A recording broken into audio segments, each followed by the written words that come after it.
You've heard of Elon Musk, Jeff Bezos, the oil-rich royals of the Middle East.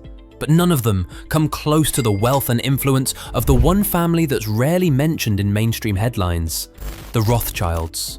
With a rumored net worth exceeding $2 trillion and investments that touch nearly every major industry, from tech and oil to banking and even wine, this European dynasty may be the most powerful family the world has ever known.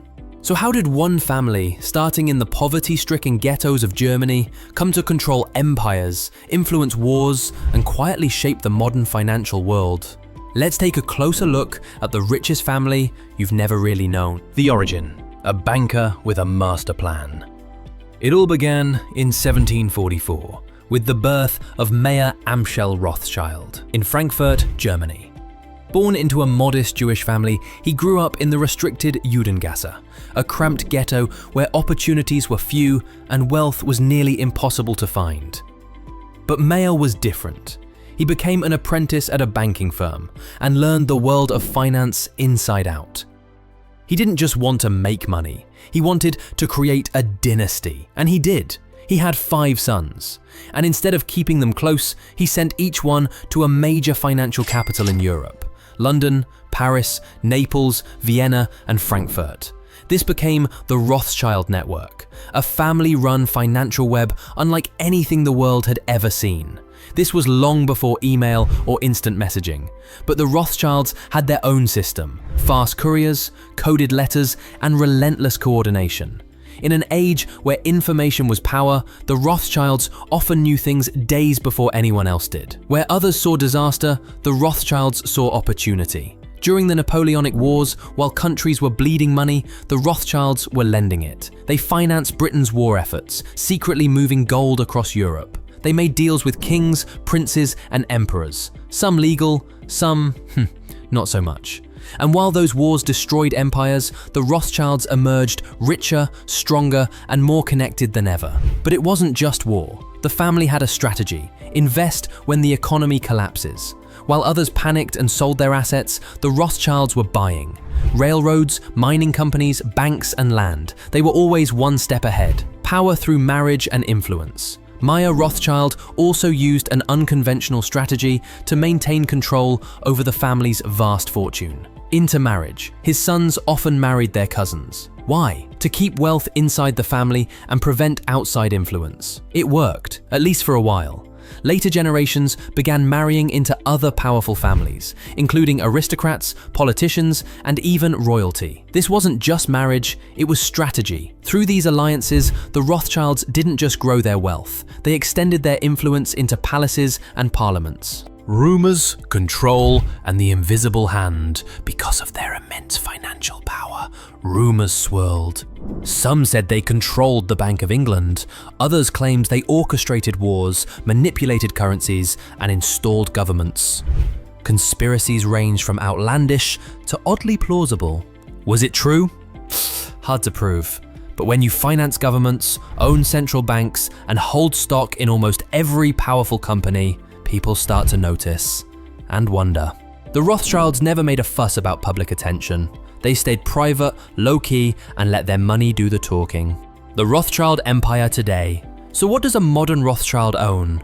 Try 1,800 luxury estates, including Waddesdon Manor in England, a palace-sized home filled with rare antiques, gold furniture, and a museum open to the public. They also own Chateau Mouton Rothschild, a 222-acre vineyard that produces some of the finest and priciest wine in the world. In fact, the family controls over 70% of wine sold in Europe, a $16 billion a year business.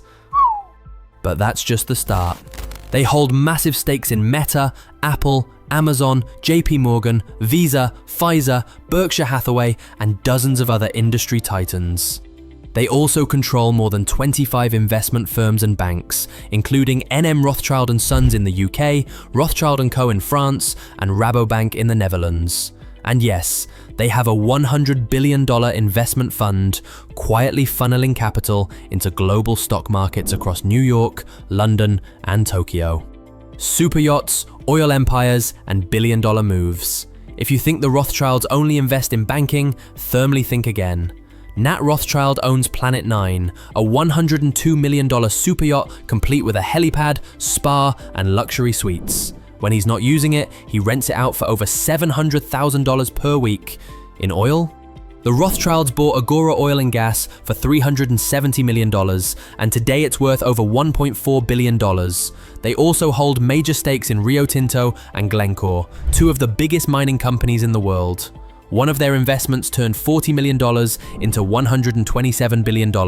Their companies span 5 continents and provide some of the world's most essential resources: metals, minerals, oil and gas. With that kind of control, they're not just investing, they're shaping global supply chains. Art, antiques, and cultural influence. Beyond finance, the Rothschilds are known for their massive art collections worth over $2 billion. They own royal portraits, furniture crafted for queens, and ancient artifacts stolen and returned through history. During World War II, the Nazis looted much of the family's Austrian estate. Millions in art and treasure were taken. Some of it was returned in 1998, decades after the war. But the loss and the story only added to their mythos. To this day, their art donations to public museums and foundations number over 60,000 pieces. A quiet but undeniable mark on global culture. Generational wealth and philanthropy. What do you do when you have more money than a small country? For the Rothschilds, the answer was give it away, strategically. They built hospitals, libraries, orphanages, soup kitchens, schools, and even funded entire economic settlements in early Israel. They helped Jewish immigrants with jobs, homes, and education. In cities like Frankfurt, Vienna, Paris, and London, their charitable foundations shaped public life. Not just for Jews, but for everyone. From scholarships to social housing, the family believed in giving back. And not just with cash. They showed up, managed programs, built systems that still function today. Modern Rothschilds and quiet influence. Over time, the family split into different branches. Some parts faded, others evolved. The Frankfurt and Naples banks shut down in the 1800s. The Vienna branch collapsed during the Nazi era.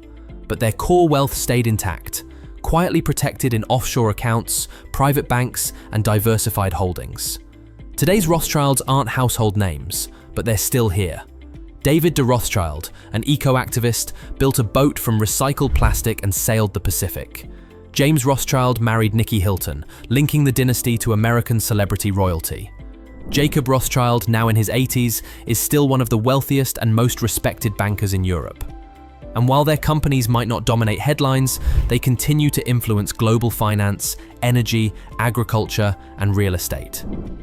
So, do they still control the world? Let's be honest, no one family officially controls the world.